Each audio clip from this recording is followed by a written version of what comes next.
We're All Going to the World's Fair is quite possibly one of the most slept-on movies of 2021. It touched me in ways I could not comprehend, and left me staring at my bedroom ceiling wondering who could have possibly filmed me in the midst of my teenage edgy phase. This movie is about the internet, about why people post things, and why people get invested in the lives of others online. I love this movie, as I found it to be kind of relatable and representative of my own teenage experiences on the internet. From HBO's summary of the movie, alone in her attic bedroom, teenager Casey becomes immersed in an online role-playing horror game. From that, I think it's safe to assume that the movie will be about a horror ARG that goes too far, right? It's close, but I feel like the summary does a poor job in preparing people for what they're about to witness. World's Fair is a found footage type of movie, has a lot of soft music and a lot of silence. Some people may find it boring, but I find it to be realistic. I see myself in it, as painful as it is to watch. If this type of movie interests you, please go watch it for yourself first. It's a bit of a slow burner, but I would love to hear your opinion on it. This is Vampy's scene-by-scene psychological analysis movie review of We're All Going to the World's Fair. The movie starts with the presumed teenager Casey alone in her bedroom. Good job on that one, summary. If that wasn't a stark image of myself 10 years ago, I don't know what is. She then stares at the screen for a little over a minute in complete silence before she... Hey guys, it's Casey. Oh my god. She's a YouTuber? This whole scene is amazing for a multitude of reasons. I won't spoil just yet, but it's an 8-minute beginning scene with no cuts whatsoever. Have you ever tried to make a YouTube video? You know how realistic this is. The staring at the screen, the anxious intro, the realization that your bed is a mess and will look bad on camera, so you go back and fix it because you're scared of what the world will think of your messy room. This whole scene is one continuous shot, and for good reason.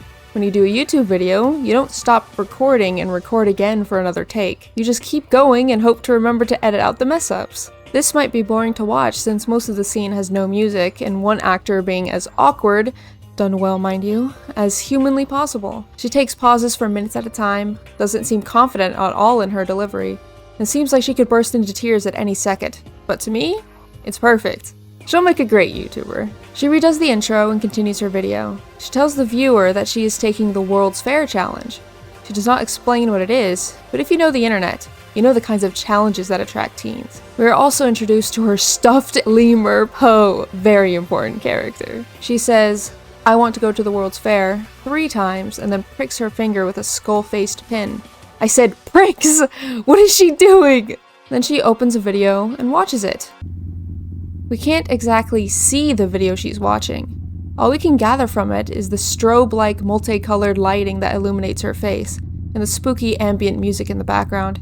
I can only imagine the horrors. Then the video stops. Okay, that was the World's Fair challenge. Thanks for watching, and I'll make sure to update if I start to notice any changes. Now, what could she possibly mean by that? It is then I'm reminded of a category of challenges from the late 2000s, early 2010s. Watch this video, and blank will happen. Oh, it's one of those. She looks at her bloodied finger as the title appears. We're all going to the World's Fair. Now, we have the first part of HBO's summary complete. What about the ARG? Is the World's Fair challenge the ARG? And if so, does that mean the video she did was a fake reaction and played in a way to scare people? To be honest, I doubt it.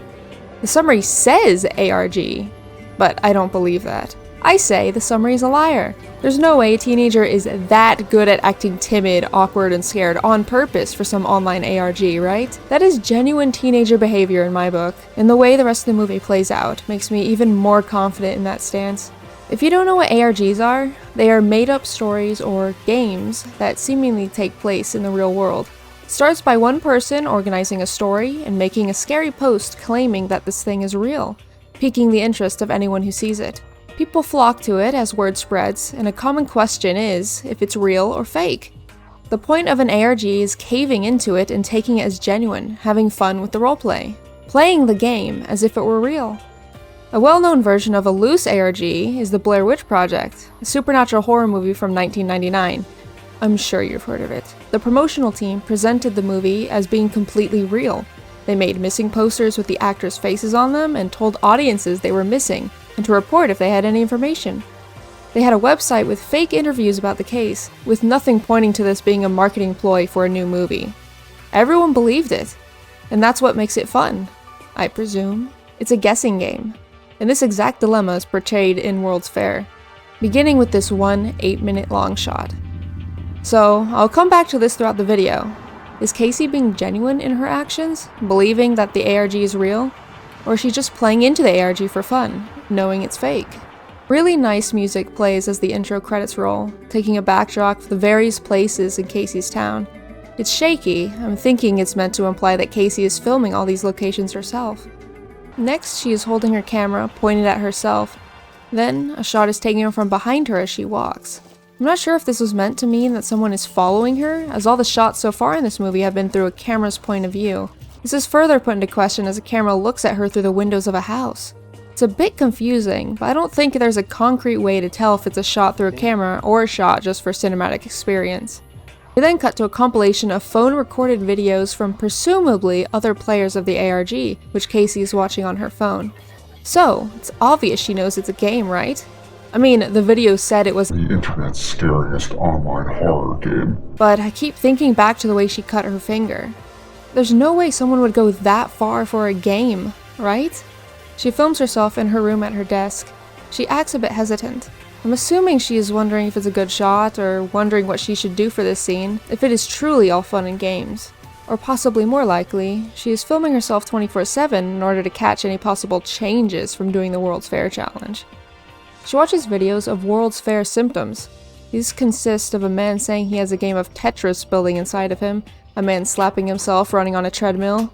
I'm turning into plastic. This is interrupted by her father banging on her door about her being too loud. It's 3 o'clock in the fucking morning.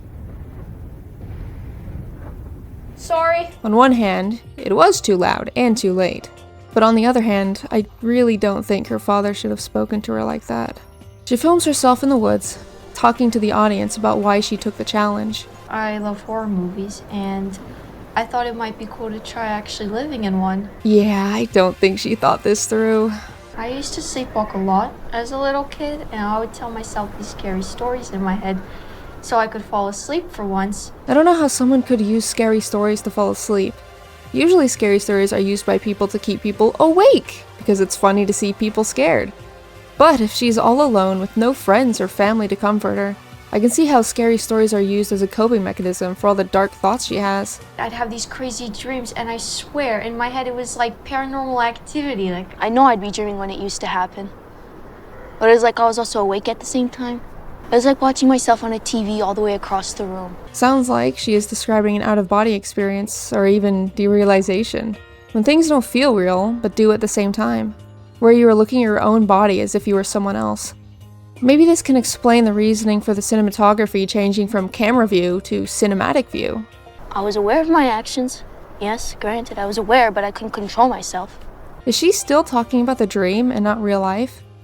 But she also says she's scared of doing something when she falls asleep. I was kind of used to not having to stress about every single time I fell asleep that I'd do something crazy or like get run over by a car. My whole body's numb. I know I should be cold right now, but I don't feel anything. This whole scene feels like a teenager telling the world of how scary and messed up they are. But she truly genuinely feels these things, and what she's saying here isn't exactly fake. She's not lying consciously, but wants other people to take her seriously, so she exaggerates to get their attention. A call for help, maybe? Assuming she isn't playing into the ARG anyway. She starts to record herself sleeping, most likely to make sure she isn't doing anything nefarious when she isn't aware of it. She tosses and turns a bit before saying, This is so stupid. who wants to watch your dumb videos? well, I guess that's a point for Team ARG then. There's no way she would say this if she were acting according to her true feelings and worries. What is she calling stupid exactly? Is it the act of filming herself sleeping? Or is she just referring to playing into the ARG to this extent? If she was serious about her worries of doing something while unaware, I don't think she would think that filming herself sleeping would be stupid at all. It would be a good idea to see if her worries were grounded in reality so she can work toward making sure she's safe at night. She stops the video, slams her computer, and walks outside. All the while, we get our second music track of the movie. 32 views. These words speak volumes about her real motivation. 32 views.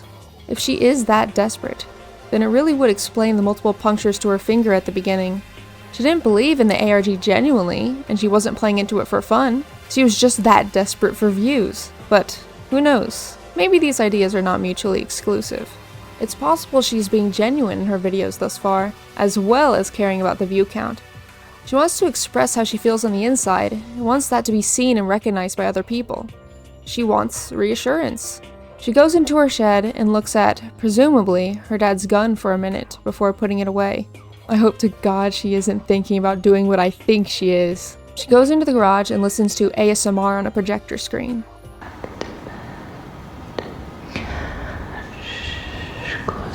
It seems to be a "I hope you go to bed after waking up from a nightmare" type. I personally don't listen to ASMR, but I can understand why people can get reassurance from it. This particular one she's watching has constant safety reassurance, with wishes of pleasant dreams. Someone goes to a video like this for comfort. I feel like it's safe to assume that they are the type who doesn't feel safe and gets nightmares. None of this is being recorded by Casey, so it's also safe to assume that she's being completely genuine here. She really does get nightmares, reaffirming her statements describing them the previous day. And with how her father acted toward her, I think we can also assume why she doesn't feel safe in her own home. After the ASMR ends, it autoplays to a new video called "A Message for Casey" from JLB. It's a picture of Casey's distorted face to scary music. She gets up and stares at the screen, soft guitar strings and high-pitched vocals being added to the background. I don't know about you, but this would terrify me. But, Casey being Casey, I guess she achieved her dream of being in a horror movie. We then cut to a video on the new character, JLB's channel. Be warned, this is an in-game channel for serious players only. In-game channel for serious players only. Sounds like Casey. Casey then decides to call JLB using the world's best internet chatting service. When you're a teenager, you don't think too much about the dangers of calling random people online. This is so insanely sketchy for Casey to do unsupervised, especially when the topic of discussion is a maybe real ARG. I don't think it's healthy of her to do this at all. She doesn't know anything about him other than the video he made of her, and yet that is what made her seek him out. I guess she could be wanting to know who would make something that creepy with her as the subject, or maybe she's happy that her videos are finally getting some attention and wants to give him attention in return. Also, why is JLB's profile picture so familiar? Oh yeah, I remember him. I remember this on iFunny back in the day. Casey uses her camera, but JLB doesn't. JLB tells her he's sorry if the video scared her, and Casey says it's okay. She also adds that it was really freaky, and he replies, "Thanks." He does a lot of heavy breathing throughout the entire conversation, which I'm not sure is on purpose or not. Either way, I found it to really add to the creep factor. He explains how the World's Fair challenge works. Watch the video, and you start to change. Kind of everything we knew before. The way he speaks here makes me believe he knows full well that's an ARG, and plays it up to be scary without having it interfere with his actual mental state. Opposite of Casey. He asks her if she's making up what she says in her videos. She assures him she's not. She explains how she's been feeling. Like it's making me someone else. Just making me bad. I'm trying not to speak on personal experience, but I feel like this is a very common thing for a lot of people to struggle with at least once in their life. Everyone has that little voice inside of them telling them to do things that they very much do not want to do, or wouldn't ever do. They can be known as the call of the void, or more clinically known as intrusive thoughts. They're often violent or sexual in nature. For most people, they can think of this thought and move on with their life without a second worry. Not to be confused with impulsive thoughts, which are fleeting, less extreme, and less worrisome. Now, as I said before, it is very normal for everyone to get these calls of the void every now and then. But if you dwell on it to a point where you avoid places, worry deeply about yourself or others, and it heavily impacts your daily function, that is the point where you should consider seeking help for it. I feel that Casey, if what she's saying is true, is experiencing these extreme intrusive thoughts. She should not be engaging in the ARG if it is affecting her that badly, and should definitely not be talking with someone who would encourage these thoughts. The conversation ends with JLB asking her to continue making videos so he knows that she is okay. I have no idea what that is supposed to accomplish, to be honest with you. I think this is code for, I like the videos you do, they're scary, keep doing it. The view then switches to be on the side of JLB. He sits in silence after the call. JLB watches an extended version of the same video that Casey watched earlier. The man shows off an injury on his arm. He plays with it before pulling tickets out of his arm. Now, there's no way that was real, right? YouTube autoplays to the next video. Original WF gameplay footage 1994. Real. Oh, it says real in the title, so it has to be real. Who was it uploaded by? Oh, Creepypasta King. Definitely a reliable source for 1994 gameplay. I really do like the realism here with how creative fans of fiction get. Creating a full game out of something you love, that happens all the time. It makes this movie feel that much more grounded in the world that we, as a viewer, are familiar with. If we fall into an ARG, it must be really fun to engage with it in this way. Making games, art, to expand on the lore and share the enjoyment with others. Don't take this video as a diss on ARGs. In the right mind, they are insanely fun. You just have to remember that it is not real. The game replicates the challenge, making the player type, I want to go to the World's Fair 2 times before cutting to the next autoplayed video in the middle of the 3rd try. The next video is a fun one, an episode of a fan-made series of the World's Fair challenge called Dark Signal. Watching these videos from JLB's perspective is a very different experience from Casey's perspective. For example, take the only video that was in common between them, the video of the man lying on the floor in the bathroom. In Casey's version, the man was speaking weakly, explaining his feelings of Tetris in his body before it ends abruptly. In JLB's version, the video shows the man speaking about a stuffed animal he loves, then cuts to his injury and pulling tickets out of his arm. There's a clear difference between them. From all of JLB's watched videos, they are obviously fictitious fan videos created by people who love what they do. Fan-created games, series, edited videos, all obviously having fun and participating in the horror experience of the ARG. These heavily contrast with Casey's, where her watched videos had little to no indication that they weren't real. There was no overtly obvious editing or acting, and at face value, it can be completely believed that these were real people experiencing real emotions from a real World's Fair challenge. I don't know if Casey is purposefully seeking out more realistic World's Fair videos, or if she is so far down the rabbit hole of believing in it that YouTube is only recommending realistic videos, adding to her own fears. JLB warms up milk in the microwave. It's subtle, but I believe this is to indicate that JLB also has trouble sleeping at night, as drinking warm milk is known to help you fall asleep. I think. JLB sits and draws. Soft guitar music plays in the background. I'll talk more on the soundtrack at the end, but the movie is so silent that whenever music does play, it makes a huge impact. We get a view of JLB's room as he edits a new video for Casey on his computer. The signs that were used in his first video to Casey can be seen on the shelves beside him. He watches and dissects a video Casey made of herself sleeping. It is a different video than what we have seen from her perspective earlier. As she says it's snowing, and the video is 9 hours and 43 minutes long. JLB says that it takes her 7 minutes to fall asleep. Creepy. He also identifies the timestamp about 6 hours into the video, where Casey grips the side of her bed and smiles to nothing. This must mean that he watched the entire video. I hope he watched it sped up at least, but it's still very creepy for a guy his age to watch a video of a teen girl sleeping for 9 hours. I'm assuming he still thinks her videos are fake though. So a video like this wouldn't actually be her sleeping, but a fan video of a creepy happenstance during the night. He tells her it is her creepiest video yet. It autoplays to the next video. It's from Casey, entitled, Losing Control of Myself. I'll be honest, this is my favorite scene in the entire movie. The video is of a teary-eyed Casey dancing and singing to music. At face value, this does seem like a wholesome scene. A teen girl singing and doing some improvisational dance, looking and sounding like she's having a lot of fun. That is, until she starts screaming.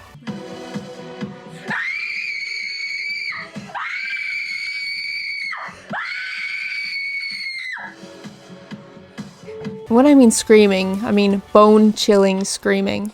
First minute and a half of dancing, letting the viewer's guard down and letting them forget what kind of movie they're watching, before jolting them back to the horrors that is her broken mental state. After a couple of ear-piercing screams, she smiles like nothing ever happened. and dances once again. I'm kind of at a loss for what this could mean. I have a couple guesses though. This could be a metaphor of how someone can put an outward appearance of being happy and fun, only taking a couple moments each day to let out everything they feel inside. A way of expelling built-up feelings of sadness, loneliness, fear, and desperation to be saved. As everyone should know, bottling up your emotions isn't healthy for anyone. The next video is another of Casey's Tour My High School. She takes us through a graveyard, before sitting, leaning on a gravestone. Another video? Guess where I am today? The AutoZone. Dumbass waterfall. Someday soon, I am just gonna disappear. And you won't have any idea what happened to me. Random thought. My father keeps a gun in the barn. Thinks I don't know where. Hey, how was your Christmas? Stop smiling. Sleep Journal 6. She gets up from the bed, teary-eyed once again, and speaks to the camera as the music kicks up again. I see you there, even if you won't show your face. We zoom out to see that JLB is watching the video. In the living room, we see a woman in the back with a laundry basket. His wife, maybe? Christmas was fine. Honestly, I spent most of it worrying about you, rewatching your old videos for clues. He records a response video. I can't tell if he's being genuine here or not. Like with her, I wonder if he truly thinks something is wrong, or if he's just playing in the game.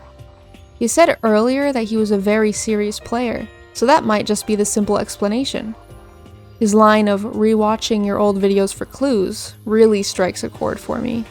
My first thought is that the things that people create are not always indicative of their mental state.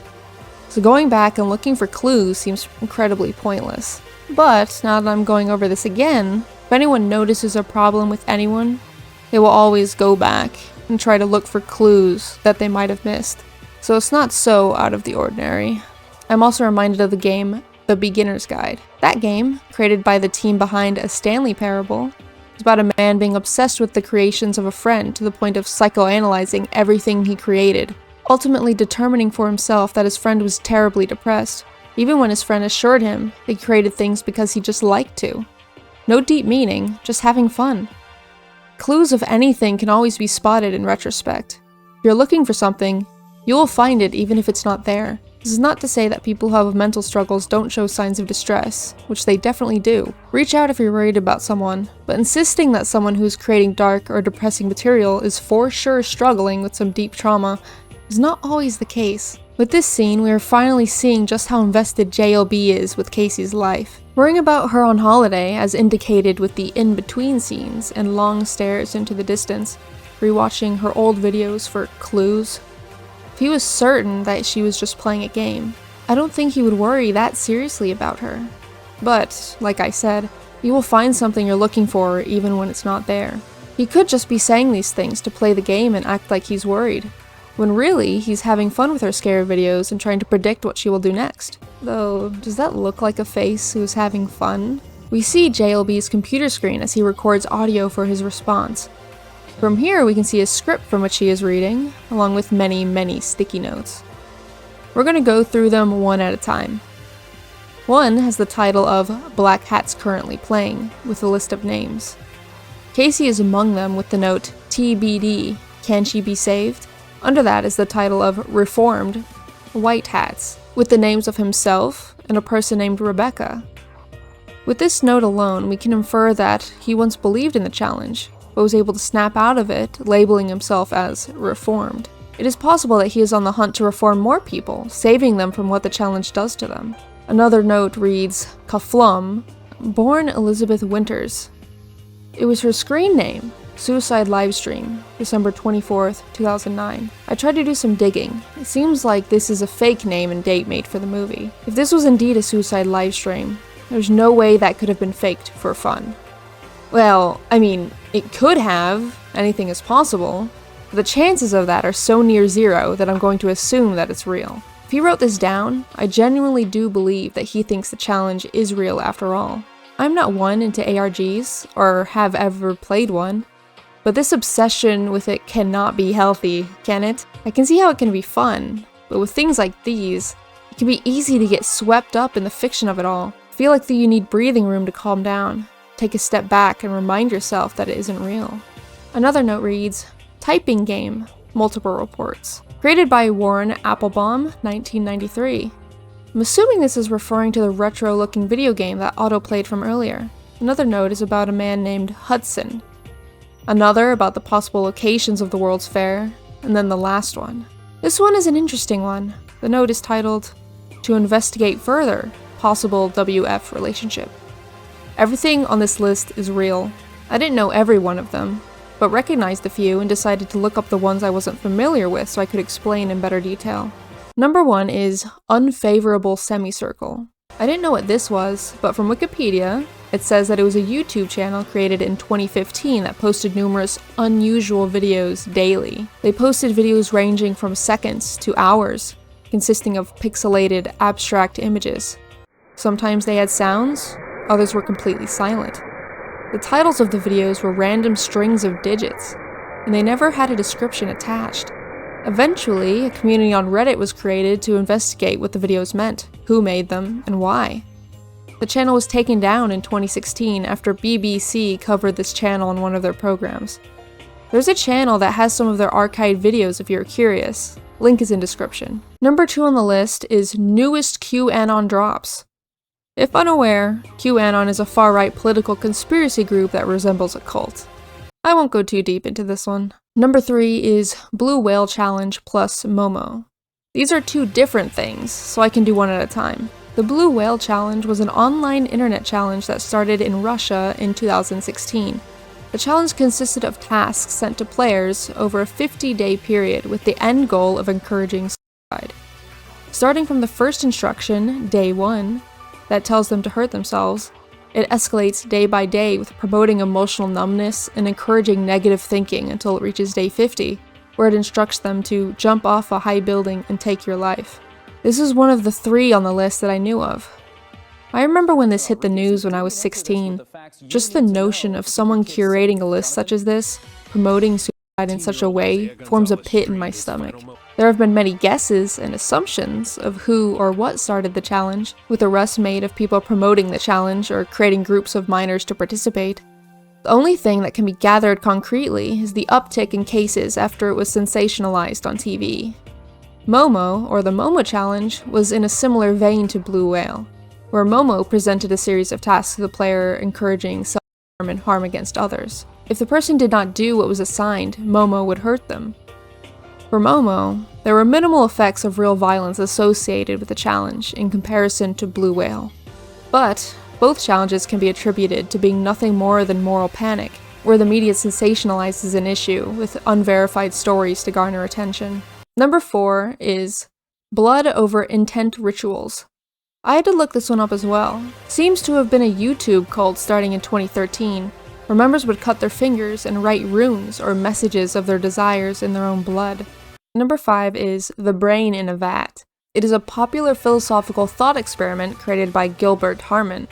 In the Brain in a Vat experiment, we are to consider the possibility that we are brains in a vat of fluid, hooked up to electrodes that simulate real life. From the perspective of the brain, everything feels, looks, and seems completely real. The brain would act like it normally would if it was inside of a body. Thus, it would never know it was only a brain in a vat, and not in the real world. It's a very fun thought experiment, where you consider what reality, consciousness, or the meaning of life really is. Number 6 is Jeff the Killer. If you were ever on the internet from 2006 to 2016, you know who Jeff the Killer is. Jeff the Killer, in lore, was a boy that went insane after bullies set him on fire. He cut his mouth into a permanent smile and became a serial killer, telling his victims, "Go to sleep," as he plunges a knife into their chest.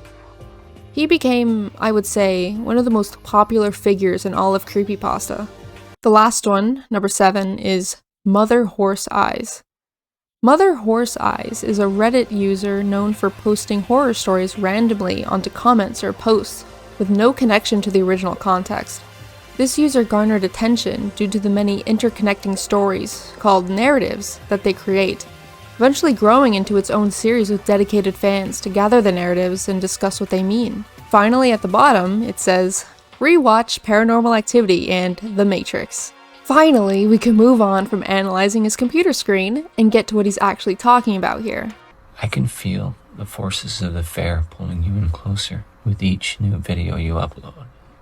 And I don't really know you, but I feel like I do. Said every fan of anyone ever? Could this be called a parasocial relationship? Claiming to know someone purely from one conversation and the videos that they upload? Also not even mentioning the way he seems to be pushing her further into the madness of it. And I want to save you. I call BS on that. But I will admit that there's a small possibility of this being true, and he's just really bad at it. If you recall, there was a reformed list he had, and he noted that she could be saved. The next video that plays is of Casey doing a tarot card reading. Woohoo! Hey guys, Casey here. So I'm going to be doing a tarot card reading for whoever's watching. But tarot should be catered toward an individual, not a group, right? I'm not a professional, but everyone who watches this video can't have the same fortune, can they? Or maybe it's a thing where the people who have this fortune are fated to watch this video, which would make it true. You know who you are? Now, I could be wrong. I don't think this is an actual, real tarot card spread. Whoever's watching this must be a little bit of a lonely person. Ah, here we go. Broad generalizations that can be applied to anyone in any which way. But for the sake of the movie, I think whatever she says is a signal to how she really feels and is projecting it onto the audience. Must be a little bit of a person who seeks comfort in things that they cannot have. Yeah, exactly how Casey feels. Probably has a lot of anxiety. Yeah, everyone does. Probably has a lot of mental issues. The Three of Pentacles, they're trying to deceive people. They? The guys in the card?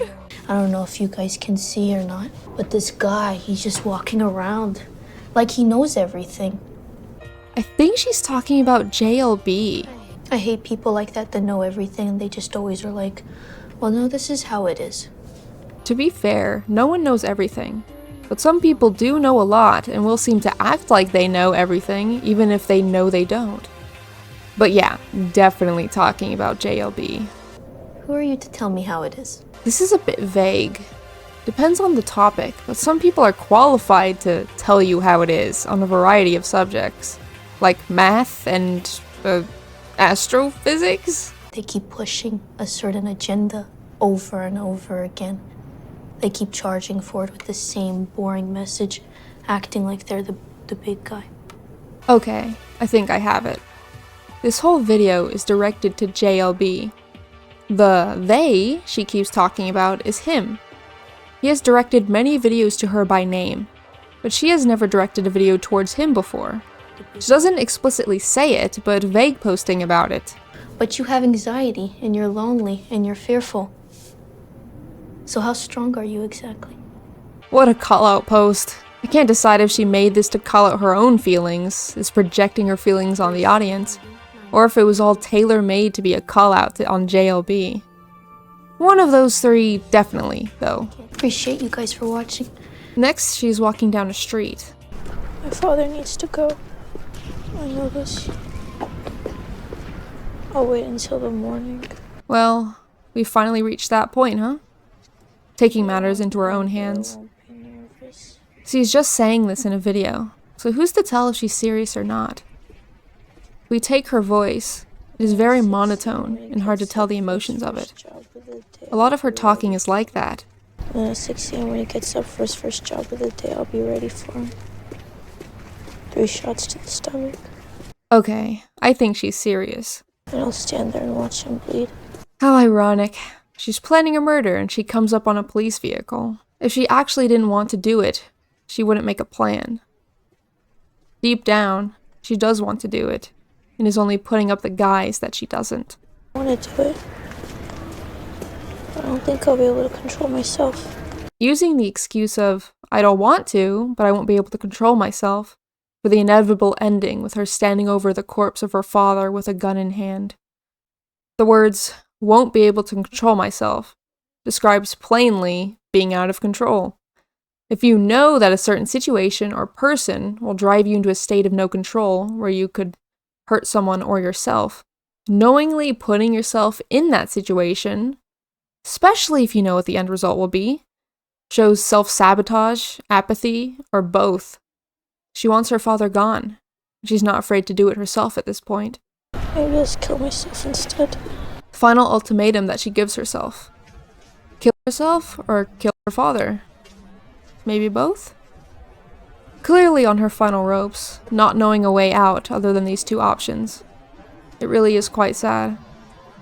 A lot about her situation is not known, such as how long this has been going on, what happened to her mother. Has she tried getting help before? Does she go to school? Is she homeschooled? I don't want to assume any of these things, so we will only go off what the movie has presented us with. It's even more sad how it seems to be around the holidays, while she's going through this and thinking of these things.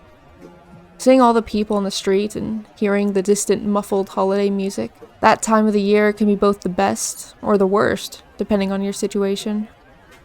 Seasonal depression is very real, and the holidays definitely don't help with the emotions on that front. It can just remind you of everything you don't have, but wish you did. During this scene, I can't help but notice the phenomenon of every single person having their own lives just as crazy as our own, and not being aware of it in everyday life. Sonder. Every single person around you has lived every day with their own thoughts, emotions, and drives in a similar way to your own. And despite this, it is rare that anyone stops and realizes this reality. The whole crowd around Casey, counting down to the new year, not being aware of her own inner turmoil. No one knows what anyone else is going through, and not many would care. It's no fault of their own, though. People have to worry about themselves first before they start worrying about other people. She walks a bit and watches people count down to the new year. Just as it reaches 3, the scene cuts away. The scene is silent, except for a slight hum of some appliance, as she puts cream on her face in the shape of war marks. Scene cuts again, now showing her black light-filled room. Slight rain can be heard outside. Casey rises from the bottom of the screen, face lit in green, possibly from the cream earlier, though I'm not sure what cream would show up green on black light. Her eyes look glossy. She had been crying. She then drops, showing her beloved stuffed lemur. She speaks in his voice. My name is Poe. I love you. She takes Poe and backs up from the screen.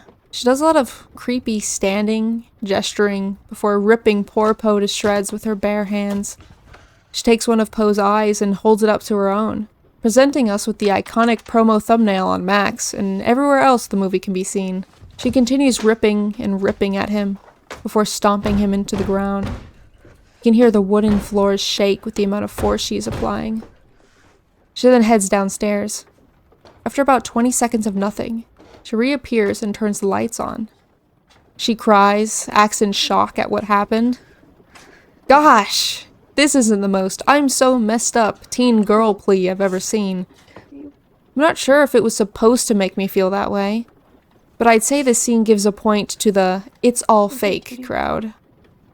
Going so far into your acting routine to rip up one of your favorite items since childhood, she's very dedicated to the craft, as we've seen numerous times before. But I can't even imagine doing that to something I hold emotional attachment to, especially for some online game. So, like always, could be real. She lies on the ground, holding Poe, as the music kicks back in. God, I love that music. Are you familiar with the strange loop theory? A strange loop is a cycle structure in graph theory, the study of graph structure. Yes, I just found out about this too. Where it is best described by the man who created the book, I Am a Strange Loop.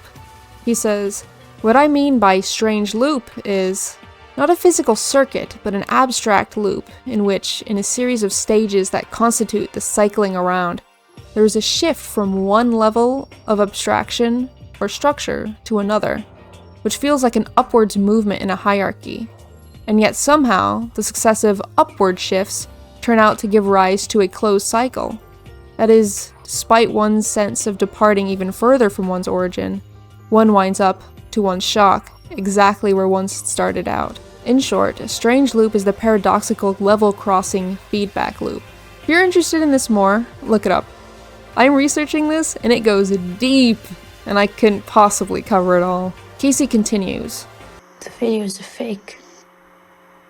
But so is all of this. JLB tries to change the subject, but Casey doesn't let him. Strange loop theory is one theory, but have you read some of the others? I feel it though. I think I've always felt it. JLB says, right, then tries to change the subject again.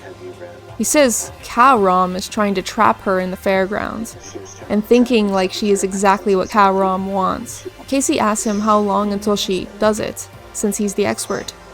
He straight up ignores the question this time, and changes the subject again by wanting to ask her a question.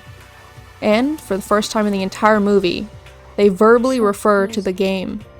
The ARG that this whole movie is seemingly about. He says they need to go out of the game to ask the question, and asks if it's okay. She says sure, looking confused, and asks what the game is. What's that? Oh god! Is she that far into the game that it isn't a game? Or did she really not know it was a game at all? He explains what out of the game means.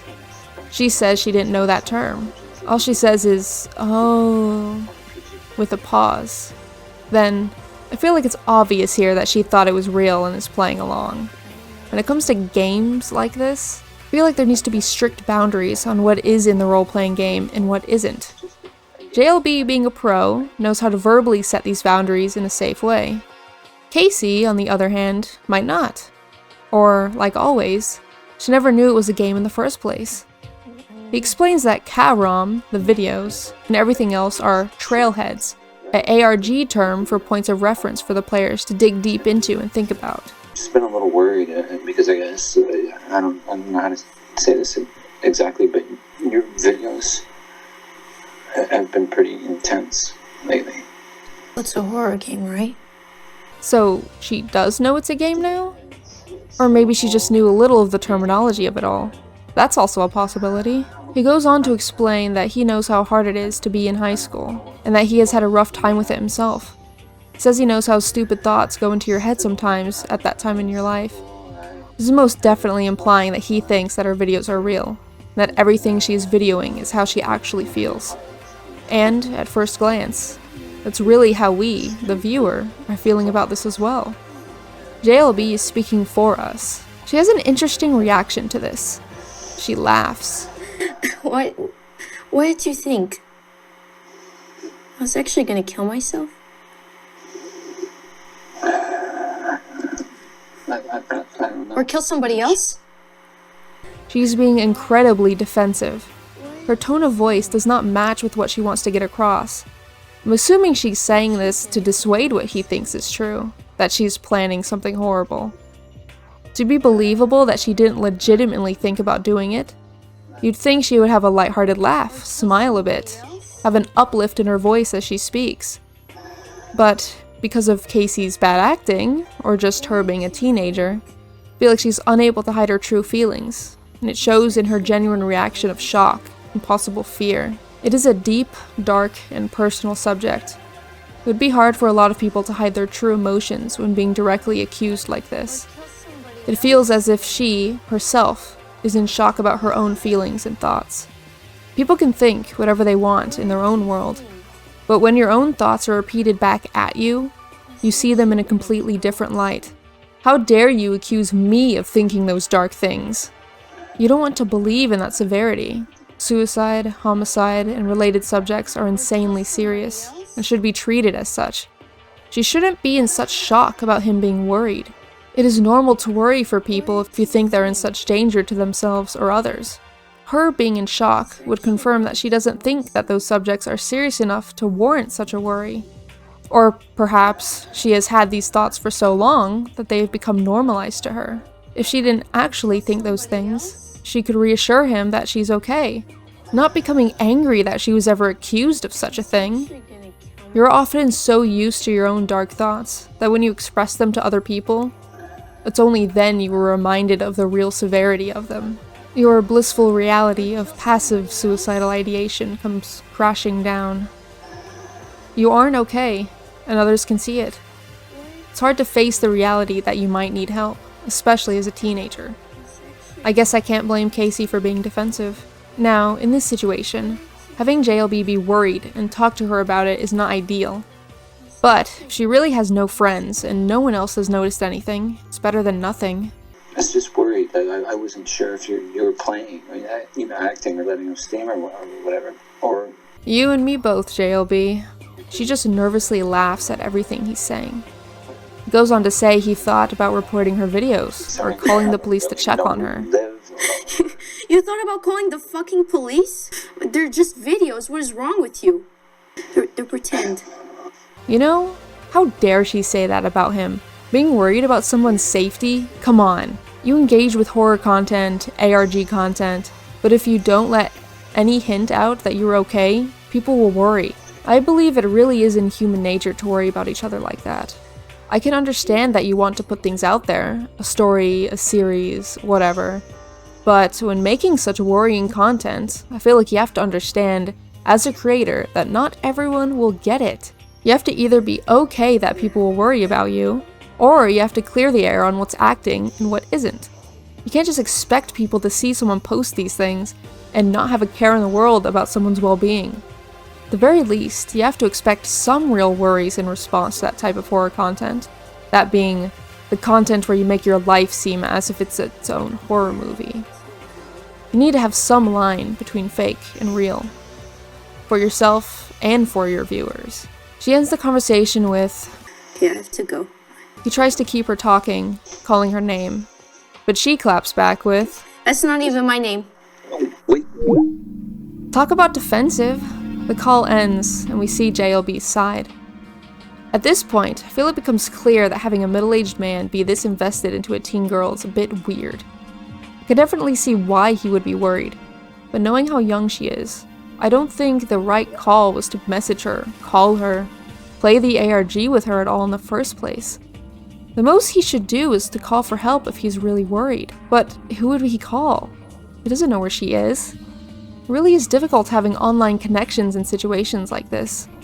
One is in a crisis, and the other can't do a damn thing about it. All you feel is helplessness, and an urge to do whatever it takes to make them feel better, and help them decide against going through with their plans.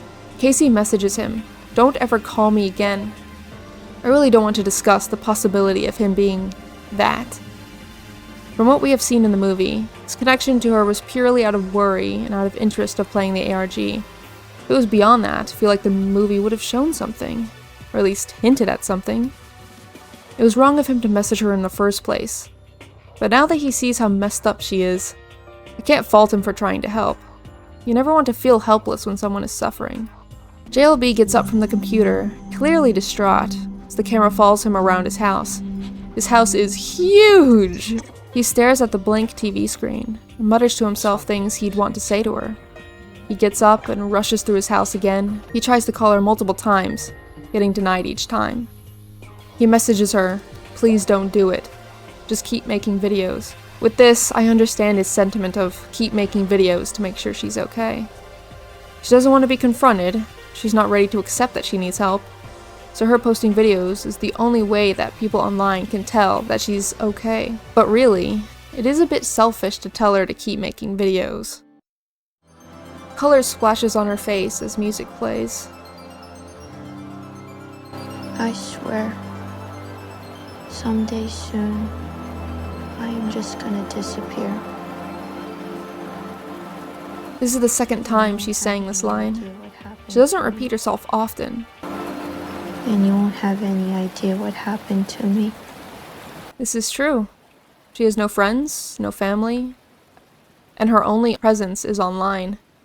If she stops posting, she really will just disappear from people's minds, without anyone ever knowing why. JLB begins to narrate. It wasn't until a year later that I finally heard from her. Casey messaged him and apologized for not messaging sooner. She says that she was in an assisted care facility for many months. They chatted for a while, told each other their real names. Why? She says that she was starting a theater program. They met up in real life? Dude. He talked about their meeting, and that she apologized for the things she said that night, along with what happened afterward. He then does a really weird impression of her as he narrates what she said. That night, I made it there. I know it sounds crazy, but it's true. I made it. Yikes. Honestly, this whole section is really weird. What she said is important, though. She said that she went to the fair, but something was pulling her back. Then told her how he had his hands on the computer screen all night and prayed for her. I don't know what it was. She said she knew and felt it. They ended the meeting by hugging and making plans to meet again. All night. Then he stares at the screen for about a minute before the credits begin to play. There is so much to say about all that. I hope to God he was thinking of her as a daughter. I really don't think that he was thinking of the implications of his actions. He is, I don't know how old, but old enough to not be meeting, hanging out with, and hugging a random teenager he found on the internet. I don't want to call him the word, but yikes. Like, I appreciate how he helped her, but good God, please distance yourself and recognize what kind of power imbalance this friendship is. The ending could have been so nice, but having the ending presented to us by JLB, his telling of how she's doing, as if she can't tell us herself, really, it's more like she probably isn't going to be doing online content anymore, so she can't talk to us, the viewer. JLB is the only one who can, because he's still making videos. JLB's whole character does seem reminiscent of older guys online who try to talk to younger girls. It doesn't even need to be sexual, but it is still gross because of how they actively pursue relationships with them. And even more so that they keep talking despite her age. He should have never reached out. With Casey though, she ended up going to a facility. It is pretty clear which side is correct. Casey was being real the entire time, only using the game as a cover-up to express those dark and personal feelings. I'm really glad that she finally got the help she needed, and seemed to be doing better afterwards. I would say it's a good ending, despite the creepiness of JLB. I hope someone intervenes in their relationship afterwards, because at first, I did think that the relationship was just out of worry.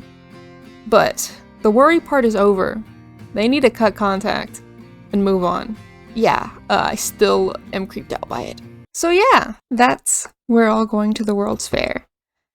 I'm sure you can see how divisive it is among the people who even watch the movie. The whole debate of, is it real or fake, is huge, along with the theory that she actually did kill her dad. If she did though, wouldn't she have gone to jail? Personally, I don't think she did it. She got help and became better before any regrettable actions were made. There are so many aspects of this movie. Most of it can be chalked up to a specific type of teenage girl experience online. She's struggling. She wants help. Doesn't know how to get it. She's afraid of herself and simultaneously afraid of others. She wants to be free to express these emotions, but she's not ready to confront them if someone asks. Naturally, people saw the content she made and developed a sort of parasocial relationship with her. They think they know her, want to know her, want to help her, but is only online. She needed real help. And sometimes it takes some eye-opening to get it. The whole story of the World's Fair resonates with me deeply, as I'm sure it does with many of you who have had similar experiences on the internet. Things like this are still happening. I'm honestly so glad this movie exists to express this specific situation, as I feel it is so important. Talking about the technical bits for just a moment, I thought the acting was good, and the World's Fair does a marvelous job with sound design. Each decibel was used to its utmost to fill the atmosphere with realistic sounds and melancholic tones. And going to the cinematography? I absolutely adore found footage movies, so this was right up my alley. While it doesn't always abide by the found footage style, I'd say majority of it did, therefore can safely categorize it as one. Though I guess it's more of a unfriended found footage than a Blair Witch. I rate We're All Going to the World's Fair as intrusive thoughts of murder out of 10. You can decide what that means. Thank you for watching. Let me know what you think of the movie in the comments. What movie should I do next? I've already got some ideas, but